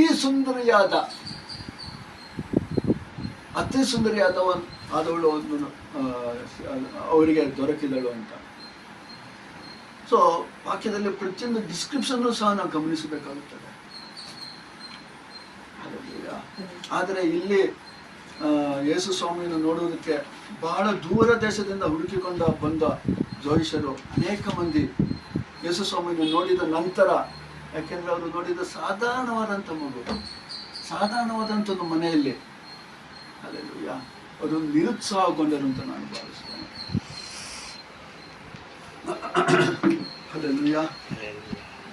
ಯಾಕೆಂದ್ರೆ ಈ ದಿನ ಅನೇಕ ಜನರು ಯೇಸು ಸ್ವಾಮಿಯನ್ನು ಹುಡುಕಿಕೊಂಡು ಬರುವುದು ಕಾರಣ ಏನಂತಾರೆ, ಶ್ರೀಮಂತ ದೇವರು ಕೇಳುವುದನ್ನೆಲ್ಲ ಕೊಡುತ್ತಾರೆ. ಪಾರಿನ ದೇವರು ಅಲ್ಲ, ಪಾರಿನ ದೇವರಿಗಿಂತ ಶ್ರೀಮಂತ ದೇವರು ನಾವು ಕೇಳಿದ್ನೆಲ್ಲ ಕೊಡ್ತಾರೆ. ಜೊತೆಗೆ ನಮ್ಗೆ ಗುಣ ಮಾಡ್ತಾರೆ, ನಮ್ಮ ಕಷ್ಟಗಳನ್ನೆಲ್ಲ ತೀರಿಸ್ತಾರೆ. ಅದು ಒಂದು ರೀತಿ ನಿಜಾನೇನೆ ಹಾಲಲ್ಲೇ. ಬಟ್ ಅದಕ್ಕೋಸ್ಕರನೇ ಬಂದರೆ ಅವರು ಒಂದು ಸಮಯದಲ್ಲಿ ನಿರುತ್ಸಾಹಗೊಳ್ಳಬೇಕಾಗುತ್ತದೆ. ಇಲ್ಲವಾದರೆ ಯೇಸು ಸ್ವಾಮಿಯನ್ನು ಕಂಡುಕೊಂಡು ಒಳಗೆ ಬಂದು ನೋಡಿದ ನಂತರ ಯೇಸು ಸ್ವಾಮಿಯನ್ನು ಗದ್ದೆಯಲ್ಲಿ ಮಲಗಿದ್ದ ಯೇಸು ಸ್ವಾಮಿಯಲ್ಲಿ ನೋಡಿದರೆ ಏನಾಗುತ್ತದೆ? ಅವರ ಅಪೇಕ್ಷೆ ಏನು? ನಾನು ರಾಜನನ್ನು ದರ್ಶಿಸುವುದಕ್ಕೆ ಬಂದಿದ್ದೇನೆ. ಈಗ US ಪ್ರೆಸಿಡೆಂಟ್ನ ಮೀಟ್ ಮಾಡಬೇಕಂದ್ರೆ ಎಲ್ಲೋಗ್ತೀರಾ? ವೈಟ್ ಹೌಸ್ಗೆ ಹೋಗ್ತೀರಾ ಅಲ್ವಾ? ಯಾರಾದರೂ ಗುಡಿಸಲಿಗೆ ಹೋಗ್ಬಿಟ್ಟು ನಾನು ಇಲ್ಲಿ US ಪ್ರೆಸಿಡೆಂಟ್ ಮೀಟ್ ಮಾಡೋಕ್ಕೆ ಬಂದಿದ್ದೇನೆ ಅಂತ ಕಾಯ್ಕೊಂಡಿದ್ರೆ ನಿರುತ್ಸಾಹನೇ ಇದೆ ಅಲ್ವಾ? ಯಾಕೆಂದ್ರೆ ಅವ್ರು ಅಪೇಕ್ಷಿಸಿದ್ದು ರಾಜನನ್ನು ನೋಡಬೇಕಂದ್ರೆ ನಾನು ಅರಮನೆಯಲ್ಲೇ ನೋಡೋದಕ್ಕೆ ಸಾಧ್ಯ, ಎಲ್ಲೆಲ್ಲೋ ನೋಡೋದಕ್ಕಾಗೋದಿಲ್ಲ. ಅಂದರೆ ಈಗಿನ ದಿನದಲ್ಲಿ ಸಹ ಅನೇಕ ಮಂದಿ ಯಾಕೆಂದರೆ ನಾವು ಎಷ್ಟೊಂದು ಜನ ಯೇಸು ಸ್ವಾಮಿಗೆ ಬಳಿಗೆ ಬಂದು ಹಿಂತಿರುಗಿರೋ ಅನೇಕ ಜನರನ್ನು ನೋಡಿದ್ದೇವೆ. ಯಾಕಂದರೆ ಅವರು ಯೇಸು ಸ್ವಾಮಿಯನ್ನು ಬಂದದ್ದು ರಾಜಾದಿರಾಜ ಅಲ್ಲೆಲ್ಲೂಯ ಕರ್ತನ ಜೊತೆಗೆ ಅಲ್ಲೆಲ್ಲೂಯ ಏನಂತೀರ ಮೊದಲು ಹೇಳಿದ್ನು ಶ್ರೀಮಂತ ದೇವರು ಅಂತ. ನಾವು ಕೇಳಿದೆಲ್ಲ ಕೊಡ್ತಾನೆ. ನಮ್ಮನ್ನು ಅಭಿವೃದ್ಧಿ ಪಡಿಸುವಂಥ ದೇವರು, ನಮ್ಮನ್ನು ಗುಣ ಮಾಡುವಂಥ ದೇವರು, ನಾವು ಕೇಳೋದನ್ನೆಲ್ಲ ಕೊಡುವಂಥ ದೇವರು. ಆಸ್ತಿ ಸಂಪತ್ತು ಮನೆ ಕಾರುಗಳು ಎಲ್ಲವನ್ನು ಕೊಡುತ್ತಾರೆ. ಅದಕ್ಕಾಗಿಯೇ ಬರುವಂಥ ಜನರಿದ್ದಾರೆ. ಆದರೆ ಯೇಸು ಸ್ವಾಮಿ ಯಾವುದಕ್ಕಾಗಿ ಬಂದದ್ದು? ನಿನಗೆ ಕಾರು ಕೊಡುವುದಕ್ಕಾಗಿ, ಇಲ್ಲ ಮನೆ ಕೊಡುವುದಕ್ಕಾಗಲಿ, ಇಲ್ಲ ಬಂಗಲ ಕೊಡುವುದಕ್ಕಾಗಲಿ, ನೀನು ಶ್ರೀಮಂತನಾಗಿ ಮಾಡುವುದಕ್ಕಾಗಿ ಅಲ್ಲ, ಪಾಪಿಗಳನ್ನು ರಕ್ಷಿಸುವುದಕ್ಕಾಗಿ ಬಂದದ್ದು ಯೇಸು ಸ್ವಾಮಿ ಮುಖ್ಯವಾಗಿ. ಇದೆಲ್ಲ ಸೆಕೆಂಡ್ರಿ. ಇದು ನೀವು ಇದನ್ನು ಹುಡುಕಿಕೊಂಡು ಬಂದರೆ ರಕ್ಷಣೆನ ಮರ್ತು ಬಿಡ್ತೀರಾ. ಆದರೆ ರಕ್ಷಣೆನ ಹುಡುಕಿಕೊಂಡು ಬಂದರೆ ಇವೆಲ್ಲ ನಿಮ್ಮನ್ನು ಹಿಂಬಾಲಿಸುತ್ತದೆ ಅಂತ ವಾಕ್ಯ ಹೇಳುತ್ತದೆ. ಆದರೆ ನಾವು ಯಾವುದನ್ನು ಹುಡುಕಿಕೊಂಡು ಬರುತ್ತಿದ್ದೇವೆ? ಮುಖ್ಯವಾಗಿ ನಾವು ಯೇಸು ಕ್ರಿಸ್ತನನ್ನು ಹುಡುಕಿಕೊಂಡು ಬರಬೇಕಾಗಿದೆ. ಯೇಸು ಕ್ರಿಸ್ತನು ಕೊಡುವಂತಹ ವಿಷಯಗಳಿಗಾಗಿ ಹುಡುಕಿಕೊಂಡು ಬರುವುದಲ್ಲ. ಅದಕ್ಕೆ ಮತ್ತಾಯನು ಬರೆದ ಸುವಾರ್ತೆ 6:33 ಹೇಳ್ತದೆ, ಇದನ್ನು ಯೇಸು ಕ್ರಿಸ್ತನು ಮತ್ತು ಆತನ ನೀತಿಯನ್ನು ಹುಡುಕಿ, ದೇವರ ರಾಜ್ಯವನ್ನು ಮತ್ತು ಆತನ ನೀತಿಯನ್ನು ಹುಡುಕಿ, ಮಿಕ್ಕಿದೆಲ್ಲವೂ ನಿಮ್ಮನ್ನು ಹಿಂಬಾಲಿಸುತ್ತದೆ ಅಂತ ವಾಕ್ಯ ಹೇಳ್ತದೆ. ಆದರೆ ನಾವು ಅದಕ್ಕೆ ವಿರುದ್ಧವಾಗಿ ಬೇರೆದನ್ನೆಲ್ಲ ಹುಡುಕಿಕೊಂಡು ಜೊತೆಗೆ ಆಮೇಲೆ ಯೇಸುವನ್ನು ಪಕ್ಕದಲ್ಲಿ ಇಟ್ಕೊಂಡ್ರೆ ನಾವು ಯೇಸುವನ್ನೇ ಮರೆತು ಬಿಡ್ತೇವೆ. ನಮ್ಮ ಆ ಒಂದು ರಕ್ಷಣೆಯನ್ನು ಮುಖ್ಯವಾದ ಕಾರಣ ಆ ರಕ್ಷಣೆಯನ್ನು ಮರೆತು ಬಿಡುತ್ತೇವೆ. ಆದರೆ ಯೇಸು ಸ್ವಾಮಿ ಮುಖ್ಯವಾಗಿ ತನ್ನ ಬಳಿಗೆ ಜನರನ್ನು ಕರೆದುಕೊಳ್ಳುವುದಕ್ಕೆ ಹೇಗೆ ಮಾಡ್ತಾರೆ ಅಂತಂದರೆ, ಅದು ಒಂದು ರೀತಿಯ ಏನಂತೀರ, ಪಾಪಿಗಳನ್ನು ತನ್ನ ಕಡೆಗೆ ಕರೆದುಕೊಳ್ಳುವುದಕ್ಕೆ ಯೇಸು ಸ್ವಾಮಿ ಮಾಡುವಂಥ ಒಂದು ಕಾರ್ಯ. ಅಲ್ಲಲ್ಯ ಅವರನ್ನು ಈಗ ಮುಖ್ಯವಾಗಿ ಈ ಗಾಸ್ಪಲ್ ಮೀಟಿಂಗ್ಸ್ ಎಲ್ಲ ಇರುತ್ತಲ್ಲ, ಎಲ್ಲ ಕಡೆನೂ ನಡೀತಾನೆ ಇರುತ್ತೆ ಮೀಟಿಂಗ್ಸ್ ಎಲ್ಲ. ಸೊ ಅವರಿಗೆ ಅಲ್ಲಿ ಬೋಧನೆ ಮಾಡುವಾಗ, ನೀವು ಶಿಲುಬೆಯನ್ನು ಹೊತ್ತಿ ನನ್ನನ್ನು ಹಿಂಬಾಲಿಸಿ, ಅಲ್ಲಲ್ಲಿಯ ನೀವು ಯೇಸು ಸ್ವಾಮಿಯನ್ನು ಹಿಂಬಾಲಿಸಿದರೆ ನಿಮಗೆ ಕಷ್ಟಗಳು, ಉಪದ್ರವಗಳು, ನಷ್ಟಗಳು, ತೊಂದರೆಗಳೆಲ್ಲ ಬರುತ್ತದೆ ಅಂತ ಹೇಳಿ ಜಾಸ್ತಿ ಬೋಧನೆ ಮಾಡ್ತಾರೋ? ಇಲ್ಲ ಅಂತಂದರೆ ಯೇಸು ಸ್ವಾಮಿ ನಿಮ್ಮನ್ನು ಗುಣಪಡಿಸುತ್ತಾನೆ, ಯೇಸು ಸ್ವಾಮಿ ನಿಮ್ಮ ಕಷ್ಟಗಳನ್ನ ತೀರಿಸುತ್ತಾನೆ, ಯೇಸು ಸ್ವಾಮಿ ಅಲ್ಲಲ್ಲಿಯ ನಿಮ್ಮನ್ನು ಅಭಿವೃದ್ಧಿ ಪಡಿಸುತ್ತಾನೆ, ಅಲ್ಲಲ್ಲಿಯ ನೀವು ಕೇಳಿದನ್ನೆಲ್ಲ ಕೊಡುತ್ತಾರೆ, ಹಾಗೆ ಬೋಧನೆ ಮಾಡುತ್ತಾರೆ. ಯೇಸು ಸ್ವಾಮಿ ಪಾಪಿಗಳನ್ನು ತನ್ನ ಕಡೆ ತಿರುಗಿಕೊಳ್ಳಿಸುವುದಕ್ಕೆ ಅಲ್ಲಲ್ಲಿಯ ಆ ಥರ ಕಾರ್ಯಗಳನ್ನು ಜನರು ಬೋಧಿಸಿ ಆತನ ಕಡೆಗೆ ತಿರುಗಿಸಿಕೊಳ್ಳುತ್ತಾರೆ. ಯಾಕಂದರೆ ನಾವು ಮುಖ್ಯವಾಗಿ ಫಾರ್ ಎಕ್ಸಾಂಪಲ್ ಮಕ್ಕಳನ್ನು ನಮ್ಮ ಕಡೆಗೆ ಬರಮಾಡ್ಬೇಕಾದ್ರೆ ಏನು ಮಾಡ್ತೀವಿ ನಾವು? ಚಾಕ್ಲೇಟ್, ಐಸ್ ಕ್ರೀಮ್, ಚಾಕ್ಲೇಟ್, ಅವ್ರಿಗೆ ಯಾವುದು ಇಷ್ಟವೋ, ಅವ್ರು ಯಾವುದು ಬಯಸ್ತಾರೋ ಅದನ್ನು ಕೊಟ್ಟು ಏನು ಮಾಡ್ತೀವಿ, ಅವ್ರು ನಮ್ಮ ಹತ್ರ ಬರಮಾಡ್ಕೊಳ್ತೀವಿ. ಅದೇ ಥರ ಯೇಸು ಸ್ವಾಮಿಯು ಸಹ ತನ್ನ ಮಕ್ಕಳನ್ನು, ಪಾಪಿಗಳನ್ನು ತನ್ನನ್ನು ನಂಬಿ ನಿತ್ಯ ಜೀವನ ಪಡೆದುಕೊಳ್ಳುವುದಕ್ಕಾಗಿ ಅವರನ್ನು ಸಹ ಮೊದಲು ಅವರನ್ನು ಯೇಸು ಸ್ವಾಮಿ ಕಡೆಗೆ ಆಕರ್ಷಿಸುವುದಕ್ಕೆ ಈ ಥರ ಕಾರ್ಯಗಳನ್ನೆಲ್ಲ ತೋರಿಸಿ ಯೇಸು ಸ್ವಾಮಿ ಅವರನ್ನು ಕರೆಯುತ್ತಾರೆ. ಅದಕ್ಕೆ ಒಂದು ವಾಕ್ಯವೂ ಇದೆ. ಪ್ರವಾದನೆ ಪುಸ್ತಕ 2ನೇ ಅಧ್ಯಾಯ 14ನೇ ವಾಕ್ಯವನ್ನು ಓದಿ.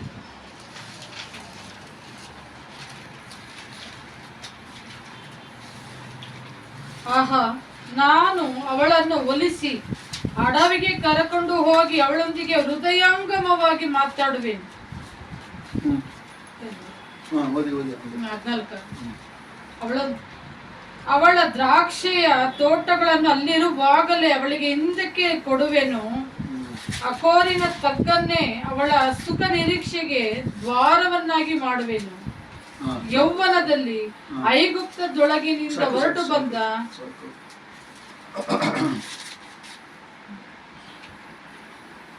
ಇಂಗ್ಲಿಷ್ನಲ್ಲಿ ಇಂಗ್ಲಿಷ್.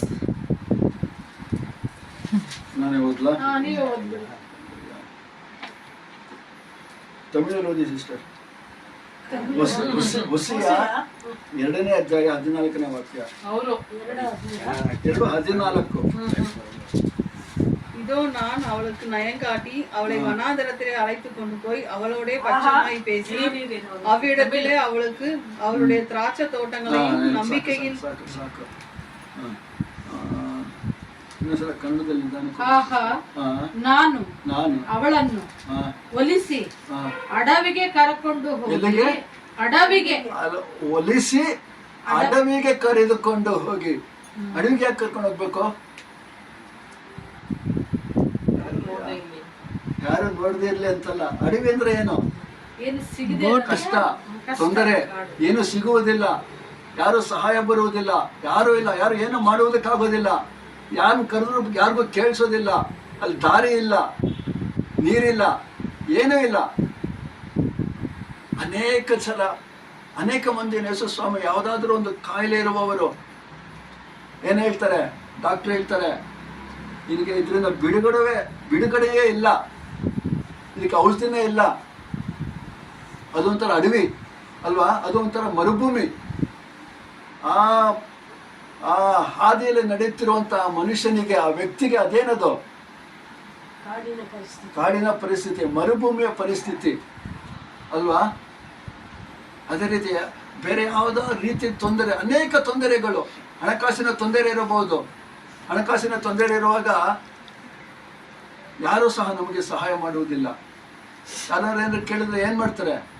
ನನ್ನ ಕೈಲಿ ಏನೂ ಆಗೋದಿಲ್ಲ, ಈಗ ನಾನೇನು ಮಾಡೋಕ್ಕಾಗೋದಿಲ್ಲ. ಆದರೆ ಯೇಸು ಸ್ವಾಮಿಯನ್ನು ನಂಬಿರುವವರಿಗೆ ಯಾವುದಾದ್ರೂ ರೀತಿಯಲ್ಲಿ ದೇವರು ಏನಾದರೂ ಒಂದು ಪರಿಹಾರವನ್ನು ಹುಡುಕಿ ಕೊಡುತ್ತಾರೆ. ಆ ಪರಿಸ್ಥಿತಿಯಲ್ಲಿರುವಂಥ ವ್ಯಕ್ತಿ ಎಲ್ಲಿದ್ದಾನೆ? ಮರುಭೂಮಿಯಲ್ಲಿದ್ದಾನೆ ಅಲ್ವಾ? ಸೊ ಇಲ್ಲಿ ವಾಕ್ಯ ಹೇಳುತ್ತದೆ, ಓದಿ ಸಿಸ್ಟರ್ ಇನ್ನೊಂದ್ಸಲ. ನಾನು ಅವಳನ್ನು ಒಲಿಸಿ ಅಡವಿಗೆ ಕರೆದುಕೊಂಡು ಹೋಗಿ ಅವಳೊಂದಿಗೆ ಹೃದಯಾಂಗಮವಾಗಿ ಮಾತನಾಡುವೆನು. ಯಾಕಂದ್ರೆ ಅಂತ ಪರಿಸ್ಥಿತಿಯಲ್ಲಿ, ಈ ಅಡವಿಯಲ್ಲಿರುವಂತಹ ಪರಿಸ್ಥಿತಿಯಲ್ಲಿ ಅನೇಕ ಜನರು ಈ ದಿನಗಳಲ್ಲಿ ಅನೇಕ ಜನರು ಪಾಡುಪಡುತ್ತಿದ್ದಾರೆ, ತೊಂದರೆಗೆ ಒಳಗಾಗಿದ್ದಾರೆ, ಆ ಅಡವಿಯ ಒಂದು ಪರಿಸ್ಥಿತಿಯನ್ನು ಅನುಭವಿಸುತ್ತಿದ್ದಾರೆ. ಅಂಥವರೊಟ್ಟಿಗೆ, ಯಾಕೆಂದರೆ ಯೇಸು ಸ್ವಾಮಿ ಅಂಥವರನ್ನು ಆ ಸ್ಥಿತಿಗೆ ಕರೆದುಕೊಂಡು ಹೋಗೋದು ಯಾವುದಕ್ಕಾಗಿ ಅಂತಂದರೆ, ಯೇಸು ಸ್ವಾಮಿ ಬೆಳಗ್ಗೆ ಕರೆದುಕೊಂಡು ಬರುವುದಕ್ಕೆ ಅಲ್ವಾ? ಆನಂತರ ಏನ್ ಹೇಳ್ತಾರೆ ವಾಕ್ಯ? ಅವರೊಟ್ಟಿಗೆ ಹೃದಯಾಂಗಮವಾಗಿ ಮಾತನಾಡಿಸಿ. ಇಂಗ್ಲಿಷ್ನಲ್ಲಿ ಹೇಳುತ್ತೆ, I will lead her into the desert and speak tenderly to her. ಅಂತ ವಾಕ್ಯ ಹೇಳ್ತಾರೆ. ಹೃದಯಾಂಗಮವಾಗಿ ಮಾತನಾಡಿಸಿ.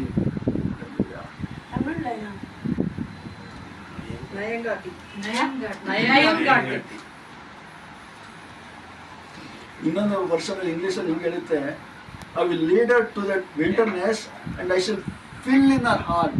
ಅವರ ಹೃದಯದೊಂದಿಗೆ ಮಾತನಾಡುತ್ತೇನೆ, ಅವರ ಹೃದಯವನ್ನು ತುಂಬಿಸುತ್ತೇನೆ ಅಂತ.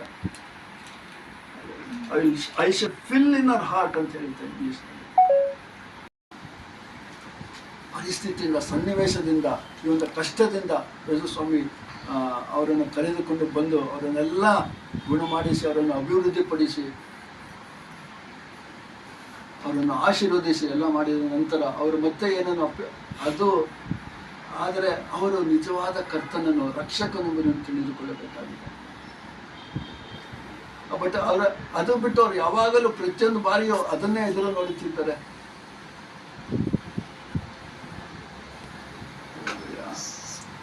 ಈಗ ಒಂದು ಉದಾಹರಣೆಗೆ, ನಮ್ಗೆ ಏನಾದ್ರು ಕಷ್ಟ ಬಂದಾಗ ಯಾರ ಹತ್ರ ದುಡ್ಡು ಕೊಡ್ತಾರೆ ಅಂದರೆ ಅವ್ರ ಹತ್ರ ಹೋಗ್ತೀವಿ.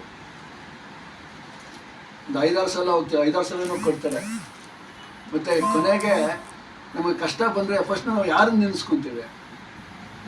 ದುಡ್ಡು ಕೊಟ್ಟೋನೇ ನೆನೆಸ್ಕೊಂತೀವಿ, ಅವ್ರ ಹತ್ರನೇ ಹೋಗ್ತೀವಿ. ಬೇರೆ ಕಡೆ ಹೋಗೋದಕ್ಕೆ ನಾವು ಯೋಚನೆನೂ ಮಾಡೋದಿಲ್ಲ, ತಿಳ್ಕೊಳ್ಳೋದು ಇಲ್ಲ. ಫಸ್ಟ್ ನಾವು ನಮ್ಮ ಮನಸ್ಸಿಗೆ ಬರೋದೇ ಆ ವ್ಯಕ್ತಿ.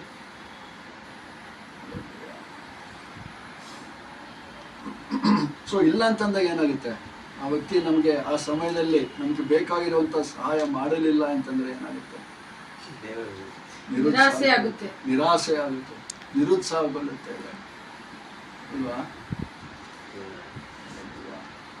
ಸೊ ಯೇಸು ಸ್ವಾಮಿ ಹತ್ರನೂ ಅಷ್ಟೇ ಅನೇಕ ಜನರು ಅವರು ಕೇಳಿದನ್ನು ಪಡೆದುಕೊಳ್ಳುತ್ತಾರೆ. ಆ ನಂತರ ಒಂದು ಸಮಯದಲ್ಲಿ ಅವರು ಕೇಳಿದನ್ನು ಪಡೆದುಕೊಳ್ಳಲಿಲ್ಲ ಅಂತಂದರೆ, ಇವಾಗ 10 ಸಲ ಯೇಸು ಸ್ವಾಮಿ ಬೆಳಗ್ಗೆ ಹೋಗ್ತಾರೆ, 10 ಸಲನೂ ಯೇಸು ಸ್ವಾಮಿ ಅವರನ್ನು ಆಶೀರ್ವದಿಸ್ತಾರೆ, ಕೊಡುತ್ತಾರೆ. ಯಾಕೆಂದರೆ ವಾಕ್ಯ ಹೇಳಿದ ಪ್ರಕಾರ ಯೇಸು ಸ್ವಾಮಿ ಅವರನ್ನು ಪ್ರಕಟಿಸಿಕೊಳ್ಳುವುದಕ್ಕಾಗಿ, ತನ್ನನ್ನು ತಾನೇ ಅವರಿಗೆ ತೋರಿಸಿಕೊಳ್ಳುವುದಕ್ಕಾಗಿ ಸ್ಟಾರ್ಟಿಂಗ್ನಲ್ಲಿ ಏನು ಮಾಡ್ತಾರೆ, ಅವ್ರು ಕೇಳಿದ್ದನ್ನೆಲ್ಲ ಕೊಡ್ತಾರೆ ಅಲ್ವಾ. ಆ ನಂತರ ದೇವರ ಚಿತ್ತದಲ್ಲಿ ಅವರಿಗೆ ಯಾವಾಗ ಹೇಗೆ ಕಾರ್ಯ ಮಾಡಬೇಕು ಆ ರೀತಿಯಲ್ಲಿ ಅವರು ಮುಂದುವರಿಸಿಕೊಂಡು ಹೋಗುತ್ತಾರೆ. ಆದರೆ ನಾವು ನಮ್ಮ ಚಿತ್ತದಲ್ಲಿ, ನಮ್ಮ ಒಂದು ಆಸೆಗಾಗಿ, ನಮ್ಮ ಒಂದು ಏನು ಐಷಾರಾಮಿ ಜೀವನ, ಅದಕ್ಕಾಗಿ ನಾವು ಯೇಸು ಸ್ವಾಮಿ ಹತ್ರ ಏನಾದರೂ ಕೇಳಿಕೊಂಡಾಗ ಅದು ಸಿಗದೇ ಇದ್ದಾಗ ಏನಾಗುತ್ತೆ, ನಿರುತ್ಸಾಹಗೊಳ್ಳುತ್ತೇವೆ ಅಲ್ವಾ. ಯಾಕೆಂದ್ರೆ ನಾವು ಏನು ಅನ್ಕೊಂಡಿದ್ದೇವೆ, ಯೇಸು ಸ್ವಾಮಿ ರಾಜನಾಗಿ ಹುಟ್ಟಿ ಬಂದಂಥ ಕ್ರಿಸ್ತನು ನಾವು ಯಾವಾಗಲೂ ರಾಜನಾಗಿಯೇ ನೋಡ್ತಾ ಇರ್ತೇವೆ ಅಲ್ವಾ. ರಾಜನ ಅಂದ್ರೆ ಕೇಳಿದ್ನೆಲ್ಲ ಕೊಡ್ತಾನೆ. ರಾಜನ ಬಳಿಗೆ ಹೋದ್ರೆ ಏನ್ ಮಾಡ್ತಾರೆ, ಏನಿಲ್ಲ ಅಂದ್ರೆ ಕೊನೆಗೆ ಕತ್ತಲ್ಲಿ ಆ ಕಡೆ ಇರೋದು ತೆಗೆದುಕೊಡ್ತಾರೆ, ಹೋಗಿ ಇಟ್ಕೊಂಡು ಹೋಗಪ್ಪ ಅಂತ ಅಲ್ವಾ. ಅಂದ್ರೆ ನಾವು ಯಾವಾಗಲೂ ರಾಜನಿಂದ ಪಡ್ಕೋಬೇಕು ಅದೇ ಆಸೆ. ದೇವರ ಚಿತ್ತದಲ್ಲಿದ್ದರೆ ಖಂಡಿತ ದೇವರು ಅದನ್ನು ಕೊಟ್ಟೇ ಕೊಡುತ್ತಾರೆ. ಆದರೆ ದೇವರ ಚಿತ್ತದಲ್ಲಿ ಇಲ್ಲವಾದರೆ ನಾವು ನಮ್ಮ ಒಂದು ಸುಖಭೋಗಕ್ಕಾಗಿ ಕೇಳುವಂಥ ಕಾರ್ಯಗಳಾಗಿದ್ದರೆ ಖಂಡಿತ ದೇವರು ಅದನ್ನು ಕೊಡುವುದಿಲ್ಲ. ಪ್ರತಿಯೊಂದು ದೇವರ ಮಹಿಮೆಗಾಗಿ ಆಗಬೇಕು. ಸೊ ಅದರಿಂದ ನಾವು ಅನೇಕ ಮಂದಿ ಹಿಂತಿರುವುದಕ್ಕೆ ಒಂದು ಮುಖ್ಯವಾದ ಕಾರಣ ಇದೇ ಒಂದು ಕಾರಣ.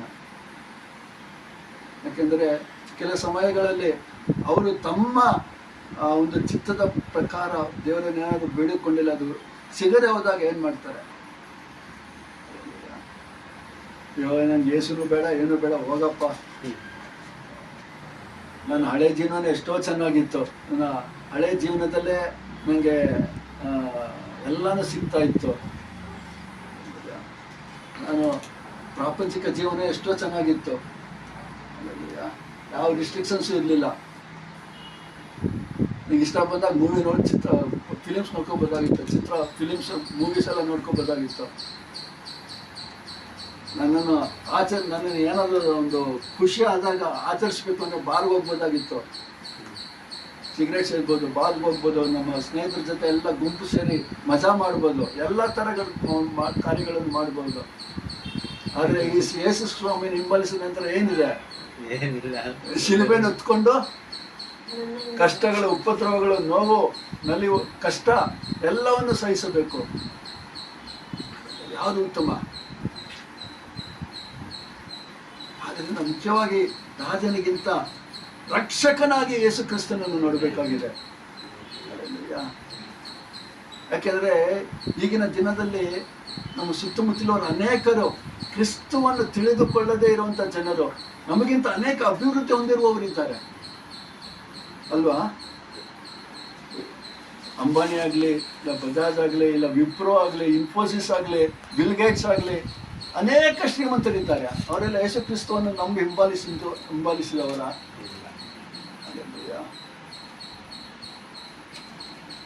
ಪ್ರಾಪಂಚಿಕವಾದ ರೀತಿಯಲ್ಲಿ ಅವರು ಪ್ರಯಾಸ ಪಟ್ಟು ಮುಂದೆ ಬಂದು ಅಲ್ಲಲ್ವಿಯ ಶ್ರೀಮಂತರಾಗಿರುವಂಥ ವ್ಯಕ್ತಿಗಳು. ಆದರೆ ನಾವು ನಮ್ಮ ಮುಖ್ಯವಾದ ಗುರಿ ಏನು, ದಯೆ ಏನು? ಈ ಪ್ರಾಪಂಚಿಕವಾದ ವಸ್ತುಗಳನ್ನು ಸಂಪಾದಿಸಿ ಅದರಲ್ಲಿ ಮಜಾ ಮಾಡುವುದಾ? ಯೇಸು ಕ್ರಿಸ್ತನನ್ನು ಹಿಂಬಾಲಿಸಿ ಯೇಸು ಕ್ರಿಸ್ತನ ಚಿತ್ತವನ್ನು ಪೂರೈಸಿ ಆ ನಿತ್ಯ ಜೀವನದ ಕಡೆ ನಡೆಯುವುದಾ? ಮುಖ್ಯ ಗುರಿ ನಿತ್ಯ ಜೀವನವನ್ನು ಪಡೆಯುವುದಕ್ಕಾಗಿ. ಸೊ ಆದರೆ ಇಲ್ಲಿ ಆ ಯಹೂದಿಯ ರಾಜನನ್ನು ನೋಡಲು ಬಂದಂಥ ಈ ಜೋಯಿಷರು ನಿಜವಾಗಿ ಸಂತೋಷಪಟ್ಟರ ತಿಳಿಯೋದು. ವಾಕ್ಯ ಅಲ್ಲಿ ಏನನ್ನು ತಿಳಿಸುವುದಿಲ್ಲ. ಸುಮ್ಮನೆ ಅವರು ಯೇಸು ಸ್ವಾಮಿ ನೋಡಿ ಸಾಷ್ಟಾಂಗವಾಗಿ ಬಿದ್ದು ನಂತರ ಹಿಂತಿರುಗಿದರಂತ ವಾಕ್ಯ ಹೇಳುತ್ತದೆ ಅಷ್ಟೇ. ಆದರೆ ಲೂಕನು ಬರೆದ ಸುವಾರ್ತೆ 2ನೇ ಅಧ್ಯಾಯದಲ್ಲಿ ನೋಡುವುದಾದರೆ ಯೇಸು ಸ್ವಾಮಿಗೋಸ್ಕರ ಅಲ್ಲೆಲ್ಲೂಯ್ಯ ಕಾದಿದ್ದಂತಹ,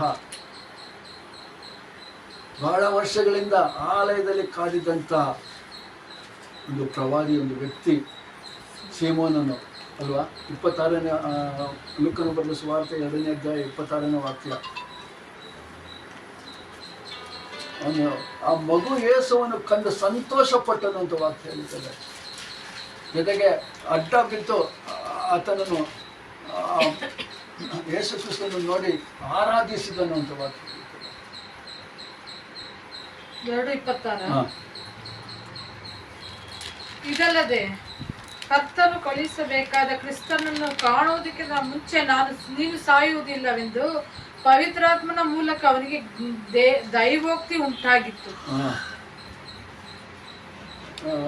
ನಂತರ 28ನೇ ವಾಕ್ಯ ಅನ್ಸುತ್ತೆ, ಆರಾಧಿಸಿದನು ಅಂತಿದೆ, ದೇವರನ್ನು ಕೊಂಡಾಡಿದನು ಅಂತ. ಅವನು ಅದನ್ನು ತನ್ನ ಕೈಯಲ್ಲಿ ತಕ್ಕೊಂಡು ದೇವರನ್ನು ಕೊಂಡಾಡಿದನು ಅಂತ ವಾಕ್ಯ ಹೇಳ್ತದೆ. ಬಹಳ ವರ್ಷಗಳಿಂದ ಕಾದಿದ್ದನು ಅದಕ್ಕೋಸ್ಕರ. ಯಾಕಂದ್ರೆ ಪರಿಶುದ್ಧಾತ್ಮನು ಆತನಲ್ಲಿ ಏನೋ ಪ್ರಕಟಪಡಿಸಿದನು, ದೈವೋಕ್ತಿ. ಈ ಯೇಸು ಕ್ರಿಸ್ತನ ನೀನು ನೋಡುವ ತನಕ ನೀನು ಮರಣ ಹೊಂದುವುದಿಲ್ಲ ಅಂತ. ಅದಕ್ಕೆ ಕಂಡ ತಕ್ಷಣ ಅವನು ಆರಾಧಿಸಿ ಸಂತೋಷ ಪಟ್ಟನು ಅಂತ ವಾಕ್ಯ. ಅದೇ ರೀತಿ ಇನ್ನೊಂದು ಹೆಂಗಸು, ಒಂದು ವಿಧವೆ, ವಯಸ್ಸಾದಂಥ ವಿಧವೆ,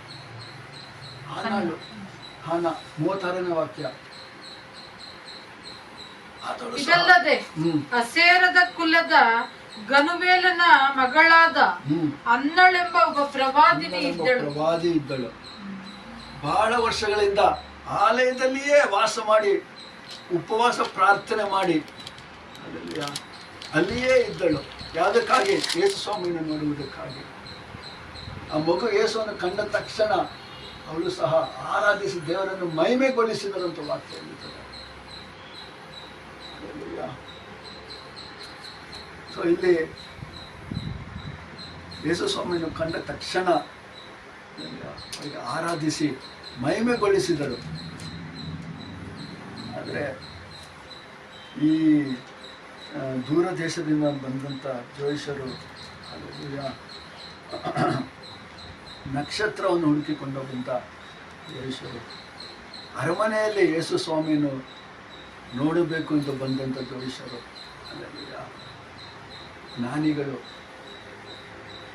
ಇಂಗ್ಲೀಷ್ನಲ್ಲಿ ಲರ್ನ್ ಮೆನ್ ಅಂತ ಹೇಳುತ್ತಾರೆ, ಜ್ಞಾನಿಗಳು ಬಹಳ ದೂರ ದೇಶದಿಂದ ಅಷ್ಟೊಂದು ಪ್ರಯಾಸಪಟ್ಟು ಅಷ್ಟೊಂದು ಕಷ್ಟಪಟ್ಟು ಬಂದಂಥ ಅವರು ಹಿಂತಿರುಗಿದ ರೀತಿ ಅವರು ಸಂತೃಪ್ತರಾಗಿ ಸಂತೋಷಗೊಂಡು, ಅತೀ ಸಂತೋಷಗೊಂಡು ಹಿಂತಿರುಗಲಿಲ್ಲ ಅಂತ ನಾನು ಭಾವಿಸ್ತೇನೆ. ಆದರೆ ನಕ್ಷತ್ರವನ್ನು ಕಂಡ ನಂತರ ಬಹಳ ಸಂತೋಷ ಕೊಟ್ಟರು ಅಂತ ವಾಕ್ಯ ಹೇಳುತ್ತದೆ. ನಮ್ಮ ಜೀವಿತದಲ್ಲಿ ನಾವು ರಕ್ಷಣೆ ಹೊಂದ ನಂತರ ಬಹಳ ಸಂತೋಷಗೊಂಡೆವು.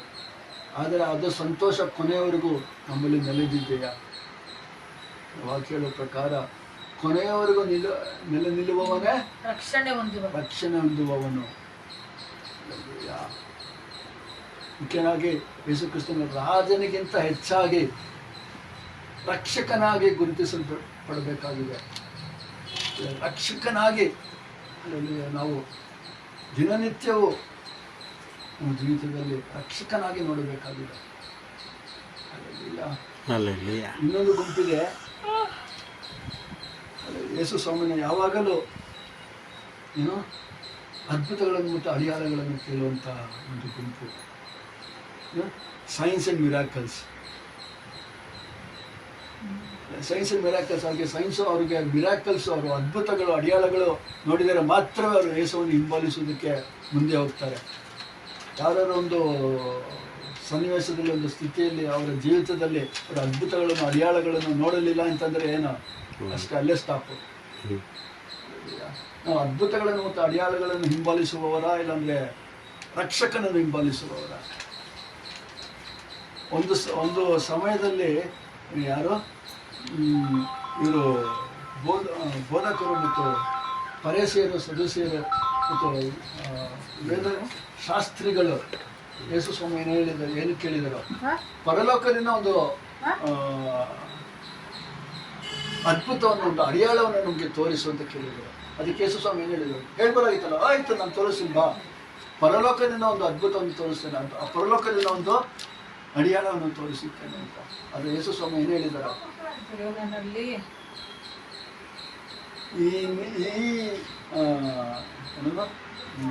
ಇಂಗ್ಲೀಷ್ನಲ್ಲಿ ಹಿಪೋಕ್ರೈಟ್ಸ್ ಅಂತಾರೆ. ಈ Hippocrates always look for science and miracles. ಕನ್ನಡದಲ್ಲಿ ಏನಂತ ಹೇಳ್ತಾರೆ?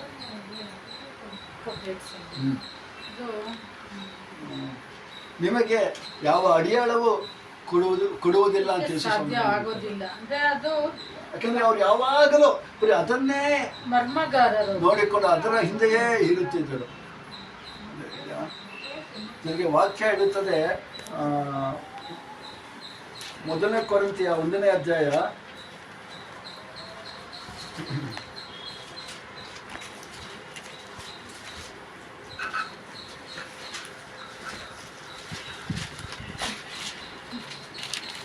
23-22ನೇ ವಾಕ್ಯ.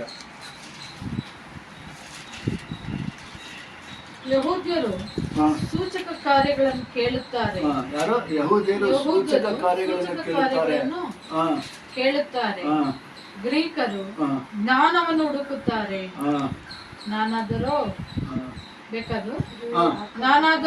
ನಾವಾದರೋ ಶಿಲುಬೆಗೆ ಹಾಕಲ್ಪಟ್ಟವನಾದ ಕ್ರಿಸ್ತನನ್ನು ಪ್ರಚುರಪಡಿಸುತ್ತೇವೆ. ಸೊ ಇಲ್ಲಿ ಯಹೂದ್ಯರು ಯಾವಾಗಲೂ ಅದ್ಭುತಗಳನ್ನೇ ಕೇಳುತ್ತಾರೆ. ಗ್ರೀಕರು ಏನ್ ಮಾಡ್ತಾರೆ? ಜ್ಞಾನವನ್ನು ಹುಡುಕುತ್ತಾರೆ. ಯೇಸು ಸ್ವಾಮಿ ಹೇಳ್ತಾರೆ, ಅಪೊಸ್ತಲ ಪೌಲನು ಹೇಳ್ತಾರೆ, ಅವೆರಡಕ್ಕಿಂತ ಮುಖ್ಯವಾಗಿ ನಾನು ಯೇಸು ಸ್ವಾಮಿಯನ್ನು ಶಿಲುಬೆಗೆ ಏರಿಸಿದ ಕ್ರಿಸ್ತನನ್ನು ಬೋಧಿಸುತ್ತಿದ್ದೇನೆ, ಅದ್ಭುತಗಳನ್ನಲ್ಲ. ಯಹೂದ್ಯರು ಹುಡುಕುತ್ತಿರುವಂಥ ಅದ್ಭುತಗಳಿಗಾಗಿ ಅಲ್ಲ, ಗ್ರೀಕರು ಹುಡುಕುತ್ತಿರುವ ಜ್ಞಾನಕ್ಕಾಗಿ ಅಲ್ಲ, ಆದರೆ ಶಿಲುಬೆಗೆ ಏರಿಸಿದ ಕ್ರಿಸ್ತನನ್ನು ಮಾತ್ರವೇ ಬೋಧಿಸುತ್ತಿದ್ದೇನೆ ಅಂತ. ರಕ್ಷಣೆಯನ್ನು ಕೊಡುವಂಥ ದೇವರ ಬಗ್ಗೆ ನಾನು ಬೋಧನೆ ಮಾಡುತ್ತಿದ್ದೇನೆ, ಕ್ರಿಸ್ತನ ಬಗ್ಗೆ ಬೋಧನೆ ಮಾಡುತ್ತಿದ್ದೇನೆ ಅಂತ ಅಪೊಸ್ತಲರು ಪೌಲನು. ಸೊ ನಮ್ಮ ಮುಖ್ಯವಾಗಿ ನಮ್ಮ ಯಾವಾಗಲೂ ನಮ್ಮ ಒಂದು ಕಾನ್ಸಂಟ್ರೇಷನ್, ನಮ್ಮ ಒಂದು ದೇಹ ನಾವು ಹಿಂಬಾಲಿಸುತ್ತಿರುವುದು ನಮಗೆ ರಕ್ಷಣೆ ಕೊಡುವಂಥ ಕ್ರಿಸ್ತನು. ಯಾಕಂದರೆ ನಮಗೆ ರಕ್ಷಣೆ ಕೊಡುವಂಥ ಕ್ರಿಸ್ತನನ್ನು ಹಿಂಬಾಲಿಸುತ್ತಿದ್ದೇವೆ ಅಂತಂದರೆ ನಾವು ಎಂದಿಗೂ ಸಹ ಯಾವ ಒಂದು ಸಮಯದಲ್ಲೂ ಸಹ ಯಾವ ಒಂದು ಸಂದರ್ಭದಲ್ಲೂ ಸಹ ನಿರುತ್ಸಾಹಗೊಳ್ಳುವುದಕ್ಕೆ ಸಾಧ್ಯವಿಲ್ಲ. ಸೊ ಅದಕ್ಕೆ ಯಾವಾಗಲೂ ನಮ್ಮ ಕಣ್ಣುಗಳು, ನಮ್ಮ ದೃಷ್ಟಿ, ನಮ್ಮ ದೇಹ ಯಾವಾಗಲೂ ಆ ರಕ್ಷಕನ ಮೇಲೆ ಇರಲಿ, ರಾಜನ ಮೇಲೆ ಅಲ್ಲ, ನಕ್ಷತ್ರಗಳ ಮೇಲೆ ಅಲ್ಲ, ದಾರಿ ತೋರಿಸಿದಂಥ ನಕ್ಷತ್ರಗಳ ಮೇಲೆ ಅಲ್ಲ, ಅರಮನೆಯ ಮೇಲೆ ಅಲ್ಲ, ಅದರ ರಕ್ಷಕನ ಮೇಲೆ. ಸೊ ದೇವರು ನಮ್ಮನ್ನು ಈ ವಾಕ್ಯಗಳಿಂದ ಬಲಪಡಿಸಿ ಯಾವಾಗಲೂ ಎಲ್ಲ ಸಂದರ್ಭಗಳಲ್ಲೂ ಸಹ ಕ್ರಿಸ್ತನನ್ನೇ, ರಕ್ಷಕನನ್ನೇ ಹಿಂಬಾಲಿಸುವುದಕ್ಕೆ ಆ ಜ್ಞಾನವನ್ನು, ಅಭಿಷೇಕವನ್ನು, ಆ ಒಂದು ಆತ್ಮದಾಹವನ್ನು ನಮ್ಮನ್ನು ಕೊಟ್ಟು ನಡೆಸಲಿ ಅಂತ ಪ್ರಾರ್ಥಿಸಿ